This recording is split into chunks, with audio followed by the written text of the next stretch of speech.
একসঙ্গে ৫ সন্তানের খবর শুনে যে পরিবারে নেমেছিল আনন্দের বন্যা, মাত্র কয়েক ঘণ্টার ব্যবধানে সেই ঘরেই নেমে এসেছে গভীর শোক। ফরিদপুরের নগরকান্দা চাঁদনী বেগমের গর্ভে ছিল ৫ সন্তান। চিকিৎসকদের নিয়মিত পরীক্ষা নিরীক্ষাতেই বিষয়টি নিশ্চিত হয়েছিল। পরিবার অপেক্ষা করছিল বিরল এই মুহূর্তের, কিন্তু নির্ধারিত সময়ের অনেক আগেই শুরু হয় প্রসব বেদনা। বৃহস্পতিবার বিকেলে ফরিদপুর মেডিকেল কলেজ হাসপাতালের লেবার ওয়ার্ডে অস্ত্রোপচার ছাড়াই একে একে জন্ম নেয় ৫ নবজাতক, ৩ ছেলে ও ২ মেয়ে। তবে অপরিণত প্রসব আর অত্যন্ত কম ওজনের কারণে জন্মের পর থেকেই শুরু হয় জীবনযুদ্ধ।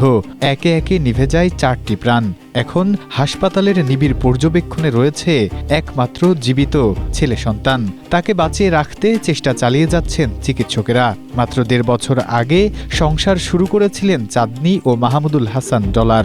সিঙ্গাপুরে যাওয়ার প্রস্তুতি নিচ্ছিলেন মাহমুদুল। ৫ সন্তানের খবর তাদের ভবিষ্যৎ নিয়ে নতুন স্বপ্ন দেখিয়েছিল, কিন্তু সেই স্বপ্নের জায়গা এখন দখল করে নিয়েছে অনিশ্চয়তা।